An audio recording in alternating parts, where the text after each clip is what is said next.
현대인에게 단순한 생존의 의미를 넘어 삶의 즐거움을 선사하는 음식. 우리의 일상에 없어서는 안 될 이 음식이 기술과 만나 푸드테크라는 새로운 분야가 만들어졌습니다.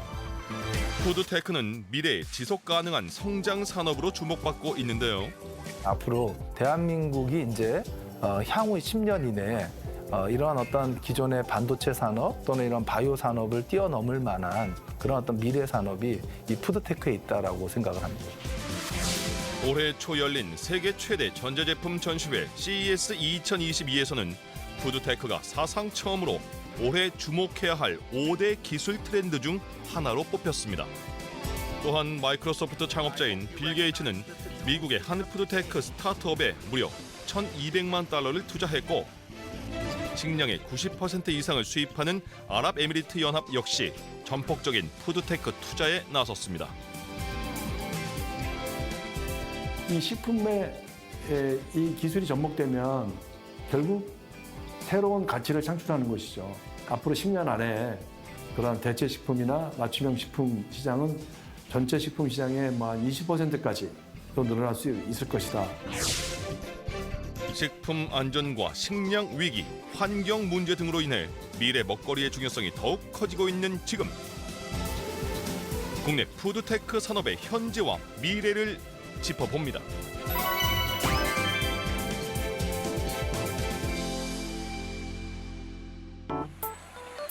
서울의 한 번화가, 독특한 모습을 한 가게가 눈길을 끕니다. 마치 정육점 같기도 한 이곳에는 50여 가지의 다채로운 상품이 진열돼 있는데요. 그중에서도 단연 인기 메뉴는 바로 햄. 겉으로 봤을 땐 평범해 보이는 이 햄에 숨겨진 비밀이 있습니다. 이건 식물성 대두로 만든 런첨 햄입니다. 일반 햄이랑 조리법은 똑같고요. 맛도 동일하게 비슷합니다. 돼지고기로 만든 햄이 아닌 콩에서 추출한 성분으로 만든 식물성 대체육입니다. 콩으로 만든 거니까 맛없지 않을까? 그 정도의 생각만 갖고 있었는데 비건이 아닌데도 불구하고 제가 굉장히 맛있게 먹었어요. 평소 먹던 고기랑 식감이랑 맛도 비슷하고 잘 온 것 같습니다.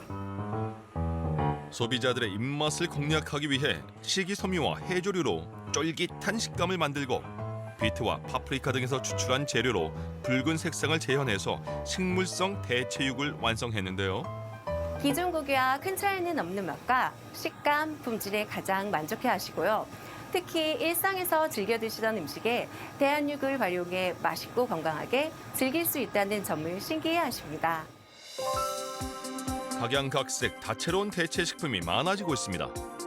시장 규모는 해마다 급속도로 성장하고 있는데요. 한 조사에 따르면 국내 식물성 대체육 시장 규모는 2025년 약 2,260만 달러, 한화로 약 300억 원까지 성장할 것으로 예상이 되며 전 세계 식물성 대체육 시장 규모는 올해보다 40% 이상 성장한 110억 3,310만 달러가 될 것으로 추정하고 있습니다. 나날이 발전해가는 기술이 우리의 음식 문화를 바꾸고 있는데요. 바야흐로 우리는 푸드테크 시대에 살고 있습니다. 푸드테크가 주목을 받기 시작한 건 미국 실리콘밸리의 푸드테크 스타트업에서부터입니다. 미래 먹거리의 가치를 알아보고 투자자들이 급격하게 늘면서 전 세계로 거대한 시장이 만들어졌는데요. 이젠 일상생활 어디서든 식품과 기술이 결합된 푸드테크를 만날 수 있습니다. 식재료를 생산하는 것부터 판매자가 음식을 팔고 소비자가 주문하고 사고 포장하는 것까지 이 모든 과정에 푸드테크가 자리하고 있습니다. 주문하는, 배송하는, 물류하는, 그다음에 새로운 어떤 기존에 없던 시장을 개척하는 대체육, 배양육, 그다음에 집에서 식물을 키워 먹고 이런 농업에 있어서 푸드팜을 또는 아쿠아팜을 하는 것까지를 계산하면 현재 수준으로 저희가 대략적으로 한 600조 정도의 시장 규모를 국내에 갖고 있다고 보고요. 전 세계적으로 우리나라가 1.5% 시장을 규모를 갖고 있다고 한다면 4경 정도의 시장이라고 저희는 보고 있습니다. 앞으로 점점 더 커지는 푸드테크 시장. 그렇다면 현재 국내 상황은 어떨까요? 미국과 유럽보다 아직 성장은 더디지만 국내에서도 푸드테크 산업이 활발하게 이루어지고 있는데요. 식품 대기업들은 앞다투어 푸드테크 시장에 뛰어들었고 스타트업들도 많이 생겨나고 있습니다. 지난 7월 농림축산식품부는 외식산업 혁신을 위해 2026년까지 약 1조 원을 투자한다고 밝혔는데 그중에서도 푸드테크 기업을 적극적으로 육성한다고 밝혔습니다. 이 외에 식품 산업 육성을 위해 국내 곳곳에서도 연구가 진행 중인데요. 식물성 대체육에서 가장 많이 쓰이는 소재가 바로 콩입니다. 콩에서 추출한 식물성 조직 단백에는 콩 비린내와 질긴 식감이 남아있기 때문에 고품질의 대체육을 완성하기 위해서는 이를 가공하는 기술력이 중요합니다. 현재 이곳에선 식물성 조직 단백 TVP를 생산하기 위해서 압출기를 사용하고 있습니다. 콩 분말을 넣고 고온과 고압 상태로 만든 후에 물과 섞으면 일반 동물성 고기의 식감에 가까운 형태가 만들어집니다. 지금 이제 저수분 TVP거든요. 이 저수분 TVP는 보시다시피 이렇게 되어 있고요. 유통이 될 때 건조된 상태에서 나옵니다. 이러한 것들 다양한 양념이나 묶어서 같이 혼합을 해서 동그랑땡 이런 것들을 가장 만들 수 있는 거예요. 다채로운 한국 음식에 맞는 식물성 대체육을 개발하기 위해서 끊임없이 연구하고 있는데요. 보시다시피 그 결이 있고요. 이렇게 고기처럼 똑같죠 이렇게 우리 먹으면 고기처럼 그대로 나오는 이 구조거든요. 그래서 우리 많이 사용하는 국내 전통식품과 가장 많이 매칭이 되는 그 고수분 TVP입니다. 특히 고수분 TVP는 수분이 많아서 한국 음식에 잘 어울리는 형태입니다. 앞으로는 이제 지금 비건 시장이라든지 그 건강기능성 식품 이런 시장들이 자꾸 커지고 있어가지고 수요가 좀 확대되고 있고 앞으로 글로벌 시장도 계속 시장이 커지고 있고 하기 때문에 국내에서도 이제 국산 기술도 개발 많은 기업들이 하고 있고요. 저희도 그 기술 개발에 대해서 여러 노력과 지원도 하고 있고 지금 그런 상황입니다.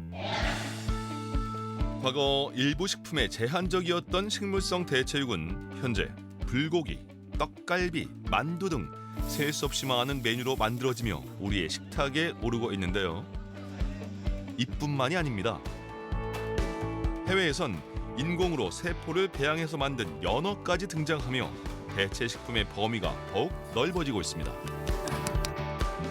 현재 세계 인구 한 70억인데 2050년까지 100억이 되고요. 더더군다나 이제 수명이 늘어나고 있지 않습니까? 수요가 늘어나는 거고 점진적으로 식량 문제, 기후 변화 문제, 에너지에 대한 어떤 소비 문제들이 이 푸드테크에서 굉장히 중요한 문제가 될 수 있을 것 같습니다.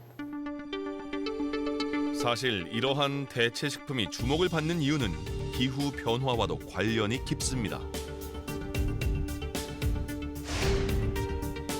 통계에 따르면 기후 변화의 원인이라 지목받는 이산화탄소 농도는 2021년 전 세계 평균 415.7ppm으로 지난 10년간 매년 평균 2.5ppm씩 높아져서 최고치를 기록했는데요. 우리가 육류 소비를 줄여야 하는 이유는 바로 여기에 있습니다. 북미산 소 한 마리가 1년간 내뿜는 이산화탄소가 소형차 한 대의 배출량과 비슷하기 때문인데요. 즉 육류를 더 많이 생산하면 할수록 기후 변화는 더 빨라지게 되고 기후 변화로 경작할 수 있는 땅과 물이 줄어들면 이로 인해 가축의 먹이가 줄어들어 결국 고기 생산량은 감소할 수밖에 없게 됩니다. 더 이상 가축에서 나오는 육류에 의존할 수 없는 상황.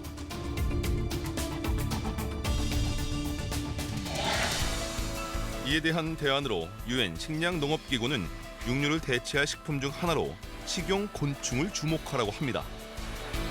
실제로 식용 곤충 산업은 친환경적인데요. 곤충 사육은 가축 사육에 비해서 사료와 물이 적게 들고 또한 온실가스 배출량도 적습니다. 뿐만 아니라 곤충 특유의 빠른 성장과 번식력 덕분에 식자재로서 공급이 원활하며 작은 크기에 비해 단백질 함량 및 영양 성분이 높다는 점에서 주요 식량원이 될 수가 있습니다. 그게 뭐 지금까지 몇 년 하면서 병이라든가 이런 거 못 느꼈고 농사를 짓는다든가 이런 건 자연 일기관계에 굉장히 민감하잖아요. 근데 이것은 이 정해져 있는 시설 내에서 습도, 온도, 모기 요거 세 가지만 맞춰주면은 별 문제는 없어요. 국내에서 곤충이 식품으로 인정된 건 2016년. 그 후로 곤충 산업이 본격화되며 현재 국내에서 식용으로 사용되는 곤충은 쌍별 귀뚜라미 등 9종에 달하는데요. 쌍별 귀뚜라미는 이제 완전히 식품화를 하기 위한, 가공하기 위한 전 단계로 이제 완전 건조가 된 상태입니다. 그래서 이 맛은 거의 씹어 드시면 말린 새우, 건새우 맛이 나긴 하는데요. 이제 이걸 저희가 가공을 하고 이걸 분쇄를 하고 살균을 해서 이제 다양한 식품의 재료가 되는 것입니다. 저희가 이것을 가지고 이제 1차 분쇄, 조분쇄, 미분쇄를 거쳐서 굉장히 곱게 갈려진 이 재료를 사용하게 됩니다. 이걸 통해서 저희가 지금까지 만들고자 하는 여러 가지 건강기능식품에 관련된 그러한 이제 최종 원재료가 되는 것입니다. 미래 먹거리의 중요성을 인지하며 국내에서도 식용 곤충 산업 규모가 빠르게 성장하고 있습니다.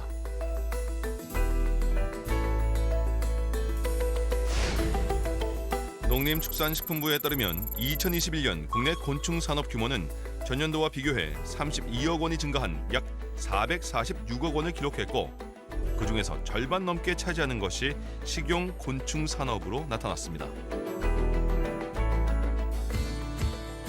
이미 우리 주변에는 식용 곤충이 흔히 쓰이고 있습니다.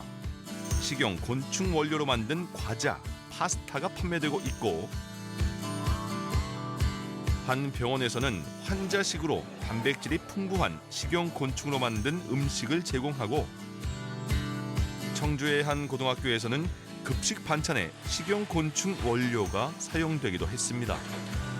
푸드테크 맞춤형 식품 중에 하나가 이제 고령 친화 식품이라는 게 있습니다. 나이 드신 분들이 쉽게 삼키고 씹을 수 있는 식품들이 그 환자인 경우에도 필요하고 또 이렇게 고령층에 필요한데 지금 앞으로 시장이 커질 수 있는 그런 고령 친화 식품 같은 경우에 규모가 더 커질 수 있다.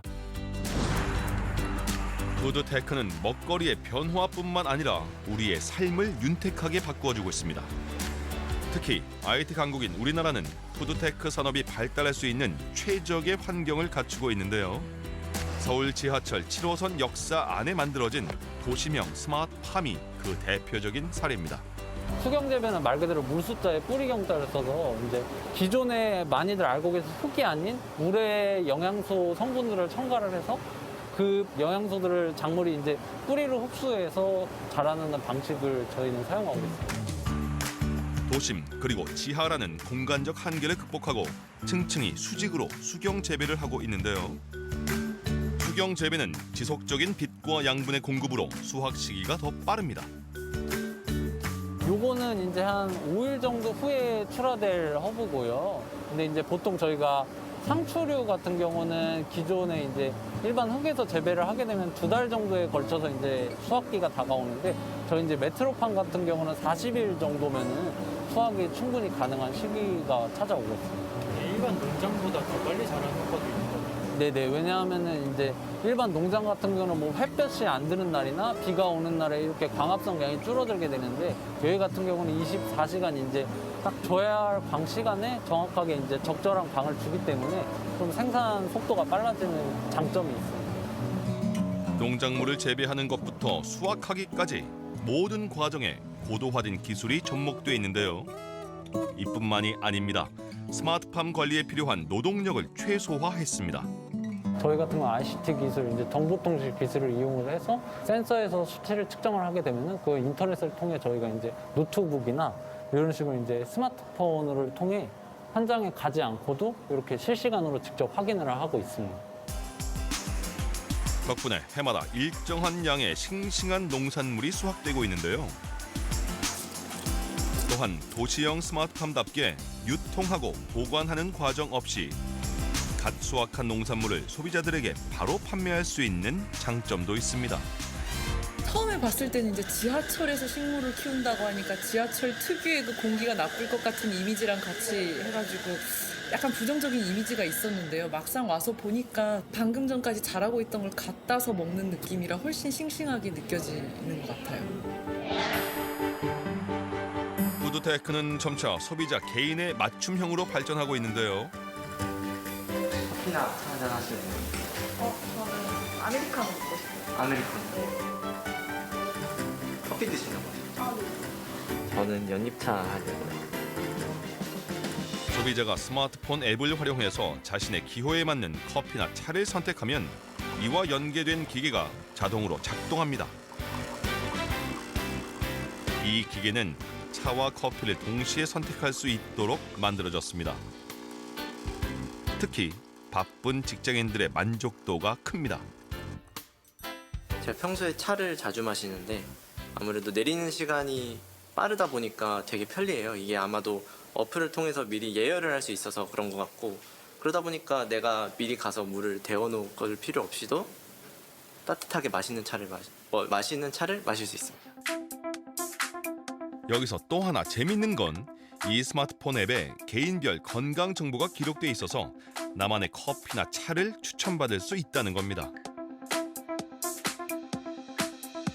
차도 개인에게 맞춤형으로 제공해야겠다고 생각해서 DNA 데이터랑 건강검진 데이터를 활용해서 개인의 건강을 확인해주고 이제 알려주면서 저희의 맞춤형 캡슐까지 추천해 줄 수 있는 그런 솔루션을 개발했는데, 향후에는 AI가 이 모든 프로세스들을 관리하고 추천해주고 고객 맞춤형으로 움직일 수 있게 그렇게 솔루션을 고도화하는 데 목표를 가지고 있습니다.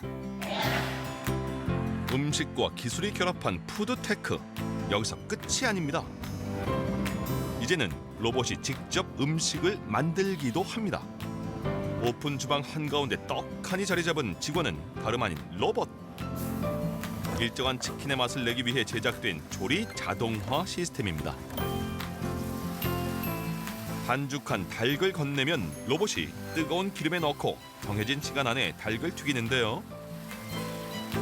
신기한 광경에 소비자들은 색다른 재미를 느끼고 매장 직원들 역시 안전하고 효율적인 작업 환경을 갖출 수 있는 장점이 있습니다. 일반적인 치킨집 같은 경우는 산 사람이 튀김기 앞에서 위험한 작업을 해야 되는데, 저희 같은 경우는 로봇이 다 해주기 때문에 인건비 절감은 물론이고 화상이나 이제 유증기로 인한 폐 질환 등 이제 예방에 도움이 된다고 생각합니다. 편리함과 안전함 덕분에 2년 전에 처음 문을 연 로봇 치킨 매장은 점점 전국적으로 확대되고 있습니다. 노동도 다 비용입니다. 그런 것들이 다 이런 기술로 대체가 되는 거죠.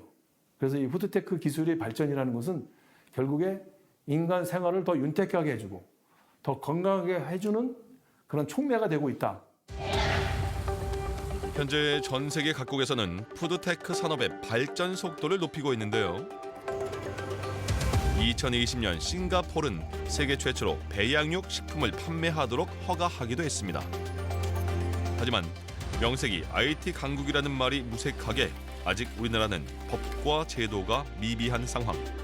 전 세계적으로 가장 앞서 있는 그런 어떤 현재 어떤 분야별 그런 어떤 역량을 갖고 있다고 보고요. 다만 아직까지 푸드테크에 대한 어떤 정의나 푸드테크 산업에 있어서 이런 각각의 분야별 요소별 전문성들이 합쳐지는 네트워크나 이런 것들이 없고 각자 개별적으로 하고 있는 것들이 좀 한계로 보여집니다.